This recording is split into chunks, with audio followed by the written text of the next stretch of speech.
ಇವತ್ತು 77ನೇ ಗಣರಾಜ್ಯೋತ್ಸವ ನವದೆಹಲಿಯ ಕರ್ತವ್ಯ ಪಥದಲ್ಲಿ ಇನ್ನು ಕೆಲ ಹೊತ್ತಲ್ಲೇ ರಾಷ್ಟ್ರಪತಿ ದ್ರೌಪದಿ ಮುರ್ಮು ಧ್ವಜಾರೋಹಣ ನೆರವೇರಿಸಲಿದ್ದಾರೆ. ಪ್ರಧಾನಿ ನರೇಂದ್ರ ಮೋದಿ ಮತ್ತು ಗಣ್ಯಾತಿಗಣ್ಯರ ಸಮ್ಮುಖದಲ್ಲಿ ಗಣರಾಜ್ಯೋತ್ಸವದ ಪರೇಡ್ ನಡೆಯುತ್ತೆ. ಭಾರತೀಯ ಸೇನೆ, ನೌಕಾಪಡೆ, ವಾಯುಪಡೆಗಳ ಶಕ್ತಿ ಪ್ರದರ್ಶನ, ಸಾಂಸ್ಕೃತಿಕ ಕಾರ್ಯಕ್ರಮಗಳು ಮತ್ತು ಸ್ತಬ್ಧ ಚಿತ್ರಗಳ ಮೆರವಣಿಗೆ ಇದರ ಮುಖ್ಯ ಆಕರ್ಷಣೆ ಆಗಿದೆ.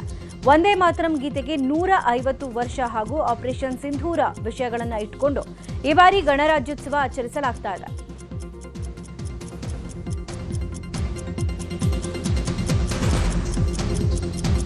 ಪ್ರತಿ ವರ್ಷದಂತೆ ಈ ಬಾರಿಯೂ ಗಣರಾಜ್ಯೋತ್ಸವ ಕಾರ್ಯಕ್ರಮದಲ್ಲಿ ಮುಖ್ಯ ಅತಿಥಿಯಾಗಿ ವಿದೇಶಿ ಗಣ್ಯರು ಇರಲಿದ್ದಾರೆ. ಯುರೋಪಿಯನ್ ಕಮಿಷನ್ ಅಧ್ಯಕ್ಷೆ ಉರ್ಸುಲಾ ವೋನ್ ಡರ್ ಲೆಯನ್ ಮತ್ತು ಯುರೋಪಿಯನ್ ಕೌನ್ಸಿಲ್ ಅಧ್ಯಕ್ಷ ಆಂಟೋನಿಯೋ ಕೋಸ್ಟಾ ಅವರು ಭಾರತದ ಗಣರಾಜ್ಯೋತ್ಸವದ ಕಾರ್ಯಕ್ರಮಕ್ಕೆ ಮುಖ್ಯ ಅತಿಥಿಗಳಾಗಿ ಬಂದಿದ್ದಾರೆ.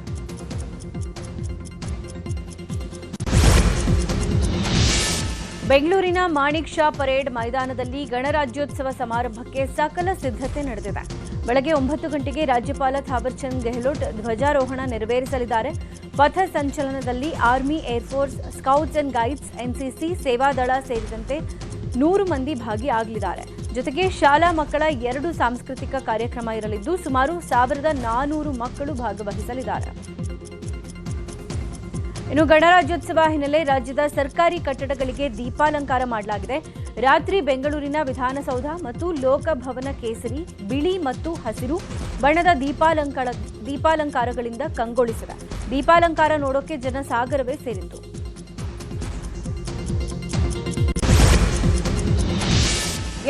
ನೇ ಗಣರಾಜ್ಯೋತ್ಸವದ ಅಂಗವಾಗಿ ರಾಷ್ಟ್ರವನ್ನುದ್ದೇಶಿಸಿ ರಾಷ್ಟ್ರಪತಿ ದ್ರೌಪದಿ ಮುರ್ಮು ಭಾಷಣ ಮಾಡಿದ್ದಾರೆ. ದೇಶದ ಸ್ವಾತಂತ್ರ್ಯಕ್ಕಾಗಿ ಬಲಿದಾನ ಮಾಡಿದ ವೀರರಿಗೆ ಗೌರವಾರ್ಪಣೆ ಸಲ್ಲಿಸಿದ್ದಾರೆ. ನಾವು ಭಾರತೀಯರು ಬಹಳ ಉತ್ಸಾಹದಿಂದ ಗಣರಾಜ್ಯೋತ್ಸವ ದಿನವನ್ನು ಆಚರಿಸ್ತಾ ಇದ್ದೇವೆ. ನಮ್ಮ ದೇಶದ ಭೂತ, ವರ್ತಮಾನ ಮತ್ತು ಭವಿಷ್ಯದ ಸ್ಥಿತಿಯನ್ನ ಅವಲೋಕಿಸೋಕೆ ಇದು ಬಹಳ ಸುದೀನವಾಗಿದೆ ಅಂತ ರಾಷ್ಟ್ರಪತಿ ಹೇಳಿದ್ದಾರೆ. ಇನ್ನು ಸಂವಿಧಾನವನ್ನು ರಚಿಸಿದವರು ರಾಷ್ಟ್ರೀಯತೆ ಮತ್ತು ಏಕತೆಗೆ ಭದ್ರ ಬುನಾದಿ ಹಾಕಿದ್ದಾರೆ. 150 ವರ್ಷ ತುಂಬಿದ ವಂದೇ ಮಾತರಂ ಗೀತೆ ದೇಶದ ಜನರ ಹೃದಯದಲ್ಲಿ ದೇಶಭಕ್ತಿ ಮೂಡಿಸುವ ಒಂದು ಅಮೋಘ ಗೀತೆ ಅಂತ ಬಣ್ಣಿಸಿದರು. 2026ನೇ ಸಾಲಿನ ಪದ್ಮ ಪ್ರಶಸ್ತಿ ಪ್ರಕಟವಾಗಿದ್ದು 131 ಮಂದಿ ಪದ್ಮ ಪ್ರಶಸ್ತಿಗೆ ಆಯ್ಕೆ ಆಗಿದ್ದಾರೆ. 5 ಸಾಧಕರಿಗೆ ಪದ್ಮ ವಿಭೂಷಣ, 13 ಸಾಧಕರಿಗೆ ಪದ್ಮಭೂಷಣ, 113 ಸಾಧಕರಿಗೆ ಪದ್ಮಶ್ರೀ ಭಾಜನ ಆಗಿದ್ದಾರೆ. ಇನ್ನು ಈ ಪೈಕಿ 16 ಮಂದಿಗೆ ಮರಣೋತ್ತರವಾಗಿ ಪ್ರಶಸ್ತಿ ಸಿಕ್ಕಿದೆ. ಕಲೆ, ಸಾಹಿತ್ಯ ಮತ್ತು ಶಿಕ್ಷಣ, ವೈದ್ಯಕೀಯ, ಸಮಾಜ ಸೇವೆ, ಕ್ರೀಡೆ, ವಾಣಿಜ್ಯ ಮತ್ತು ಕೈಗಾರಿಕೆ, ವಿಜ್ಞಾನ ಮತ್ತು ಇಂಜಿನಿಯರಿಂಗ್, ನಾಗರಿಕ ಸೇವೆ, ಸಾರ್ವಜನಿಕ ವ್ಯವಹಾರಗಳು, ಇತರೆ ಕ್ಷೇತ್ರಗಳಲ್ಲಿನ ಸಾಧನೆಯನ್ನು ಗುರುತಿಸಿ ಕೇಂದ್ರ ಸರ್ಕಾರ ಪದ್ಮ ಗೌರವ ನೀಡ್ತಾ ಇದೆ. ಇನ್ನು ಕ್ರೀಡೆಯಲ್ಲಿ ಸಾಧನೆ ಮಾಡಿರುವ ಕ್ರಿಕೆಟರ್ಗಳಾದ ರೋಹಿತ್ ಶರ್ಮಾ, ಹರ್ಮನ್ ಪ್ರೀತ್ ಕೌರ್ಗೂ ಪದ್ಮಶ್ರೀ ದೊರೆತಿದೆ. ಮರಣೋತ್ತರವಾಗಿ ನಟ ಧರ್ಮೇಂದ್ರ, ಮಲಯಾಳಂ ಸೂಪರ್ ಸ್ಟಾರ್ ಮಮ್ಮುಟ್ಟಿಗೆ ಪದ್ಮಭೂಷಣ ಗೌರವ ನೀಡಲಾಗಿದೆ. ಕರ್ನಾಟಕದ ವಿವಿಧ ರಂಗಗಳಲ್ಲಿ ಸಾಧನೆಗೈದ 8 ಸಾಧಕರಿಗೆ ಪದ್ಮ ಗೌರವ ಸಿಕ್ಕಿದೆ. ವಿದ್ವಾಂಸ, ಲೇಖಕ, ಶತವಧಾನಿ ಆರ್ ಗಣೇಶ್ ಪದ್ಮಭೂಷಣ ಪ್ರಶಸ್ತಿಗೆ ಭಾಜನರಾಗಿದ್ದಾರೆ. ಮಂಡ್ಯದ ಅಂಕೇಗೌಡರಿಗೆ ಸಾಹಿತ್ಯ ಮತ್ತು ಶಿಕ್ಷಣ ಕ್ಷೇತ್ರದಲ್ಲಿ ಪದ್ಮಶ್ರೀ ಪ್ರಶಸ್ತಿ ಲಭಿಸಿದೆ. ದಾವಣಗೆರೆಯ ವೈದ್ಯ ಡಾಕ್ಟರ್ ಸುರೇಶ್ ಹನಗವಾಡಿ, ಬೆಂಗಳೂರಿನ ಸಮಾಜ ಸೇವಕಿ ಎಸ್.ಜಿ. ಸುಶೀಲಮ್ಮ ಹಾಗೂ ಶಿಕ್ಷಣ ಕ್ಷೇತ್ರದ ಸಾಧನೆಗೆ ಬೆಳಗಾವಿಯ ಡಾಕ್ಟರ್ ಪ್ರಭಾಕರ್ ಕೋರೆಯವರಿಗೂ ಪದ್ಮಶ್ರೀ ಪ್ರಶಸ್ತಿ ಒಲಿದು ಬಂದಿದೆ.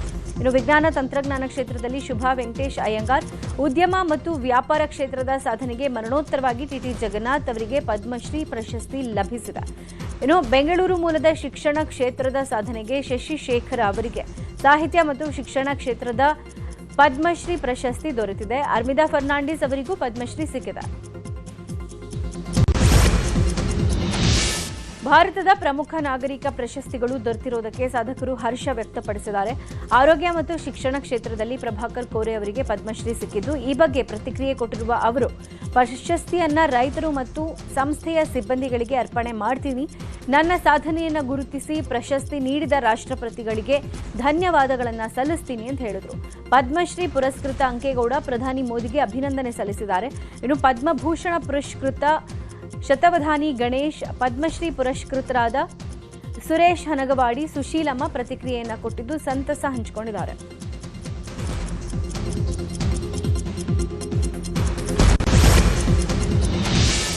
ಗಣರಾಜ್ಯೋತ್ಸವ ದಿನಾಚರಣೆ ಹಿನ್ನೆಲೆ ಈ ಬಾರಿ ಕರ್ನಾಟಕದ 3 ರಾಷ್ಟ್ರಪತಿ ಶೌರ್ಯ ಪ್ರಶಸ್ತಿ, 2 ರಾಷ್ಟ್ರಪತಿ ಶ್ಲಾಘನೀಯ ಸೇವಾ ಪದಕ ಘೋಷಣೆ ಆಗಿದೆ. ಕರ್ನಾಟಕ ರಾಜ್ಯ ಅಗ್ನಿಶಾಮಕ ಮತ್ತು ತುರ್ತು ಸೇವೆಗಳ ಇಲಾಖೆಯ ಸಿಬ್ಬಂದಿ ಶ್ಲಾಘನೀಯ ಸೇವಾ ಪದಕಕ್ಕೆ ಆಯ್ಕೆ ಆಗಿದ್ದಾರೆ. ಮೇಯೋ ಹಾಲ್ ಅಗ್ನಿಶಾಮಕ ಶಾಖೆಯ ಸಹಾಯಕ ಅಗ್ನಿಶಾಮಕ ಠಾಣಾಧಿಕಾರಿ ಗುರುಸ್ವಾಮಿ, ಮೇಯೋ ಹಾಲ್ ಅಗ್ನಿಶಾಮಕ ಶಾಖೆಯ ಪ್ರಮುಖ ಅಗ್ನಿಶಾಮಕ 22ರ ಅರುಣ್ ಸಿ ನಾಯಕ್ಗೆ ಶ್ಲಾಘನೀಯ ಸೇವಾ ಪದಕ ದೊರೆತಿದೆ. ಬೆಂಗಳೂರಿನ ಪ್ರಾದೇಶಿಕ ಅಗ್ನಿಶಾಮಕ ಅಧಿಕಾರಿ ಮಂಜುನಾಥ್, ಅಗ್ನಿಶಾಮಕ ಸಿಬ್ಬಂದಿಗಳಾದ ಮಲ್ಲಿಕಾರ್ಜುನ್ ಮತ್ತು ಹೇಮಂತ್ ಕುಮಾರ್ ಡಿಗೆ ಶೌರ್ಯ ಪ್ರಶಸ್ತಿ ಸಿಕ್ಕಿದೆ. ಬೆಂಗಳೂರಿನ ಮಾಣಿಕ್ ಶಾ ಪರೇಡ್ ಗ್ರೌಂಡ್ನಲ್ಲಿ ಗಣರಾಜ್ಯೋತ್ಸವ ಕಾರ್ಯಕ್ರಮ ನಡೆಯಲಿದೆ. ಈ ಕಾರ್ಯಕ್ರಮಕ್ಕೆ ಜೈಲಿನ ಬೇಕರಿಯಲ್ಲಿ ತಯಾರಾದ ತಿಂಡಿಗಳು ಬರ್ತಾ ಇವೆ.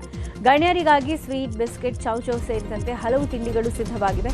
ಸಿಎಂ ಸೇರಿದಂತೆ ಹಲವು ಅಧಿಕಾರಿಗಳು ಜೈಲಲ್ಲಿ ತಯಾರಾದ ತಿಂಡಿಗಳನ್ನು ಸವಿಯಲಿದ್ದಾರೆ.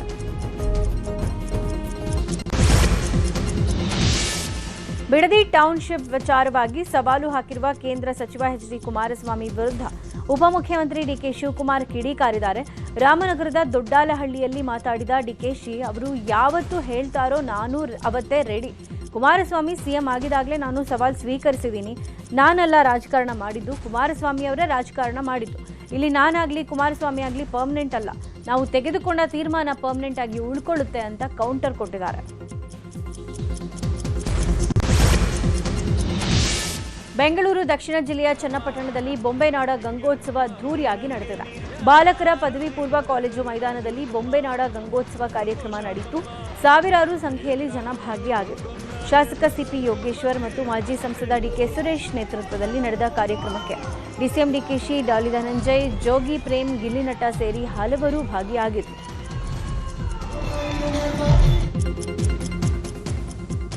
ಇನ್ನು ಬೊಂಬೆನಾಡ ಗಂಗೋತ್ಸವ ಸಮಾರಂಭದಲ್ಲಿ ಡಿಸಿಎಂ ಡಿಕೆ ಶಿವಕುಮಾರ್ ಹವಾ ಜೋರಾಗಿತ್ತು.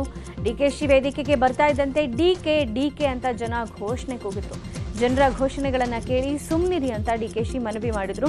ನೀವು ಅನ್ಕೊಂಡಿದ್ದು ಇನ್ನೂ ಆಗಿಲ್ವಲ್ಲ, ಅದಕ್ಕೆ ಕೂಗ್ತಿದ್ದಾರೆ ಅಂತ ಯೋಗೇಶ್ವರ್ ಹೇಳಿದ್ದಾರೆ. ಇನ್ನು ನಿಮ್ಮ ಪ್ರೀತಿ ಇರಲಿ, ನಾನು ಇಲ್ಲಿ ಡಿಸಿಎಂ ಆಗಿ ಬಂದಿಲ್ಲ, ನಿಮ್ಮ ಮನೆಯ ಮಗನಾಗಿ ಬಂದಿದ್ದೀನಿ ಅಂತ ಜನರಿಗೆ ಡಿಕೆಶಿ ಹೇಳಿದರು. ದ್ವೇಷ ಭಾಷಣ ಕಾಯ್ದೆಯಡಿ ಹಿಂದೂ ಸಂಘಟನೆ ನಾಯಕರಿಗೆ ನೋಟಿಸ್ ನೀಡಿರುವುದು ಮತ್ತು ಬಂಧನ ವಿಚಾರವಾಗಿ ಶಾಸಕ ಯತ್ನಾಳ್ ಕಿಡಿಕಾರಿದ್ದಾರೆ. ವಿಜಯಪುರದಲ್ಲಿ ಮಾತಾಡಿದ ಯತ್ನಾಳ್, ರಾಜ್ಯದಲ್ಲಿ ದ್ವೇಷ ಭಾಷಣ ಕಾಯ್ದೆಗೆ ರಾಜ್ಯಪಾಲರು ಅಂಕಿತ ಹಾಕಿಲ್ಲ. ಆದರೂ ಪೊಲೀಸರು ಈ ಕಾಯ್ದೆಯ ಹೆಸರಲ್ಲಿ ನೋಟಿಸ್ ನೀಡಿರೋದು ತಪ್ಪು. ಬಿಜೆಪಿ ನಾಯಕರು ಹಿಂದೂ ಸಂಘಟನೆ ಮುಖಂಡರನ್ನೇ ಟಾರ್ಗೆಟ್ ಮಾಡ್ತಿದ್ದಾರೆ. ರಾಜ್ಯಪಾಲರ ಅಂಕಿತ ಇಲ್ಲದೆ ಕಾಯ್ದೆ ಮಾಡಲಾಗಿದೆಯಾ?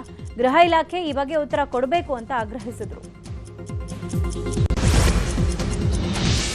ಸಿಎಂ ಸಿದ್ದರಾಮಯ್ಯ ಆರ್ಥಿಕ ಸಲಹೆಗಾರ ಬಸವರಾಜ ರಾಯರೆಡ್ಡಿ ಕಾರ್ಯಕ್ರಮದಲ್ಲಿ ಕಲ್ಲೆಸೆದಿರೋ ಘಟನೆ ನಡೆದಿದೆ. ಕೊಪ್ಪಳ ಜಿಲ್ಲೆ ಕುಕನೂರ ತಾಲೂಕಿನ ಬೆಣಕಲ್ ಗ್ರಾಮದಲ್ಲಿ ಆಯೋಜನೆ ಮಾಡಿದ್ದ ಕಾರ್ಯಕ್ರಮದಲ್ಲಿ ಬಸವರಾಜ ರಾಯರೆಡ್ಡಿ ಭಾಷಣ ಮಾಡ್ತಾ ಇದ್ರು. ಈ ವೇಳೆ ಅಲ್ಲೇ ಇದ್ದ ಮಾನಸಿಕ ಅಸ್ವಸ್ಥನೊಬ್ಬ ವೇದಿಕೆಯತ್ತ ಕಲ್ಲು ಬೀಸಿದ್ದಾನೆ. ಬೆಳಗಾವಿಯ ಚೋರ್ಲಾಘಾಟ್ನಲ್ಲಿ 1,000 ಕೋಟಿ ರಾಬರಿ ಪ್ರಕರಣ ಸಂಬಂಧ ತನಿಖೆಯನ್ನ ಚುರುಕುಗೊಳಿಸಲಾಗಿದೆ. ಗೋವಾದಿಂದ ಮಹಾರಾಷ್ಟ್ರಕ್ಕೆ 2 ಕಂಟೈನರ್ಗಳ ಮೂಲಕ ಹಣ ಸಾಗಿಸ್ತಾ ಇದ್ದ ವೇಳೆ ನಾಪತ್ತೆಯಾಗಿತ್ತು. 2025ರ ಅಕ್ಟೋಬರ್ 16ರಂದೇ ರಾಬರಿ ನಡೆದಿತ್ತು. 3 ರಾಜ್ಯಗಳ ಪೊಲೀಸರಿಂದ ದರೋಡೆಕೋರರಿಗಾಗಿ ಶೋಧ ನಡೆಸಲಾಗ್ತಾ ಇದೆ. ಪ್ರಕರಣ ಸಂಬಂಧ ಮಹಾರಾಷ್ಟ್ರ ಸರ್ಕಾರ ಎಸ್ಐಟಿ ರಚನೆ ಮಾಡಿದೆ. ತನಿಖೆ ಕೈಗೊಂಡಿರುವ ಎಸ್ಐಟಿ 6 ಮಂದಿಯನ್ನ ವಶಕ್ಕೆ ಪಡೆದಿದ್ದು ನಾಸಿಕ್ನಲ್ಲಿ ವಿಚಾರಣೆ ನಡೆಸ್ತಾ ಇದೆ. ಕರ್ನಾಟಕದ ಗೋವಾ ಗಡಿಯಲ್ಲಿ 1,000 ಕೋಟಿ ರಾಬರಿ ಪ್ರಕರಣ ಸಂಬಂಧ ಉದ್ಯಮಿ ಕಿಶೋರ್ ಮತ್ತು ಆರೋಪಿ ಜಯೇಶ್ ಮಾತಾಡಿರುವ ಆಡಿಯೋಗಳು ವೈರಲ್ ಆಗಿವೆ. ಹಣ ಸಾಗಿಸೋ ಕುರಿತು ಮತ್ತು ಹಣ ಮಿಸ್ ಆಗಿರೋ ಕುರಿತು ಚರ್ಚೆ ಮಾಡಿದ್ದಾರೆ. ಹಣ ಸಾಗಾಟದ ಜವಾಬ್ದಾರಿ ಹೊತ್ತಿದ್ದ ವಿರಾಟ್ ತನ್ನ ಹುಡುಗರ ಮೂಲಕ ಹಣ ಸಾಗಿಸೋಕೆ ಹೇಳಿದ್ದ. ಆದರೆ ಆ ಹುಡುಗರು ನಾಪತ್ತೆಯಾಗಿದ್ದಾರೆ. ವಿರಾಟೇ ಅದನ್ನ ಫಾಲೋ ಅಪ್ ಮಾಡ್ತಾ ಇದ್ದಾನೆ. ಗುಜರಾತ್ ಮೂಲದ ಓರ್ವ ರಾಜಕಾರಣಿ ಕೂಡ ಇದರಲ್ಲಿ ಶಾಮೀಲಾಗಿದ್ದು ಎಲ್ಲ ವಿಚಾರ ರಾಜಕಾರಣಿಗೆ ಗೊತ್ತಿದೆ ಅಂತ ಆಡಿಯೋದಲ್ಲಿ ಸಂಭಾಷಣೆ ನಡೆದಿದೆ. ಕರ್ನಾಟಕ ಪೊಲೀಸರು ಇದರಲ್ಲಿ ಭಾಗಿಯಾಗಿದ್ದಾರೆ ಅನ್ನೋದನ್ನು ಕೂಡ ಆಡಿಯೋದಲ್ಲಿ ಪ್ರಸ್ತಾಪ ಮಾಡಲಾಗಿದೆ. ಕೋಲಾರ ಜಿಲ್ಲೆಯ ಕೆಜಿಎಫ್ ನಗರದಲ್ಲಿ ರಸ್ತೆ ವಿಸ್ತರಣೆ ವಿಚಾರಕ್ಕೆ ಶಾಸಕಿ ಹಾಗೂ ಮಳಿಗೆ ಮಾಲೀಕನ ಮಧ್ಯೆ ಮಾತಿನ ಚಕಮಕಿ ನಡೆದಿದೆ. ಸ್ವರ್ಣ ನಗರದ ಪಿಡಬ್ಲ್ಯೂಡಿ ರಸ್ತೆ ಅಗಲೀಕರಣ ವಿಚಾರವಾಗಿ ಮಳಿಗೆ ಮಾಲೀಕ ವೆಂಕಟೇಶ್ ಮತ್ತು ಶಾಸಕಿ ರೂಪಾ ಶಶಿಧರ್ ನಡುವೆ ವಾಗ್ವಾದ ನಡೆದಿದೆ.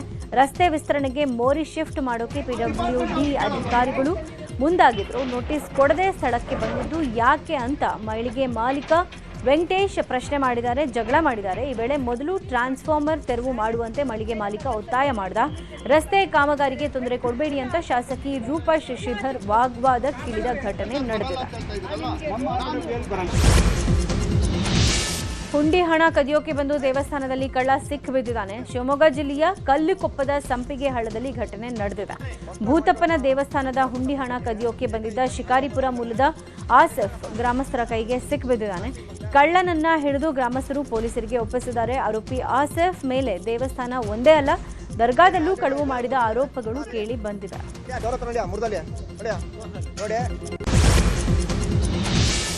ಕುಷ್ಟಗಿಯಿಂದ ಕೊಪ್ಪಳ ರಸ್ತೆ ಅಭಿವೃದ್ಧಿಗೆ ಲೋಕೋಪಯೋಗಿ ಇಲಾಖೆಗೆ ಹೇಳ್ತೀನಿ ಅಂತ ಸಂಸದ ರಾಜಶೇಖರ್ ಹಿಟ್ನಾಳ್ ಹೇಳಿದ್ದಾರೆ. ನಿನ್ನೆ ಬೆಳಗ್ಗೆ ನ್ಯೂಸ್ 18 ಜೊತೆ ಕುಷ್ಟಗಿ ಕೊಪ್ಪಳ ರಸ್ತೆ ಅವ್ಯವಸ್ಥೆ ಕುರಿತು ವರದಿ ಪ್ರಸಾರ ಆಗಿತ್ತು.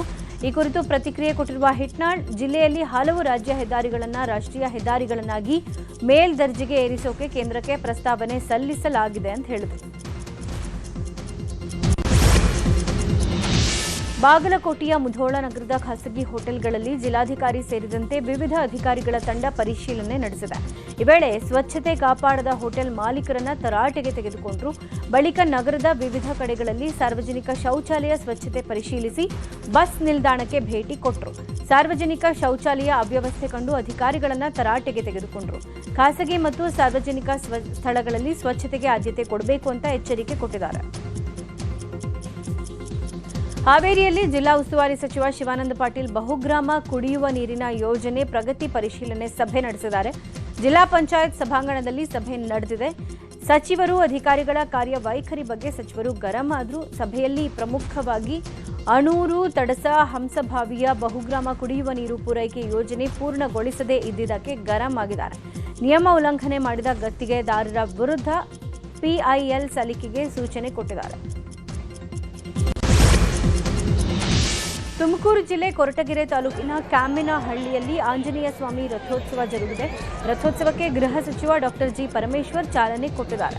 ಆಂಜನೇಯ ಸ್ವಾಮಿಗೆ ಪೂಜೆ, ಗರುಡ ಪಕ್ಷಿ ಪ್ರದಕ್ಷಿಣೆ ಬಳಿಕ ರಥೋತ್ಸವಕ್ಕೆ ಪರಮೇಶ್ವರ್ ಚಾಲನೆ ಕೊಟ್ಟರು.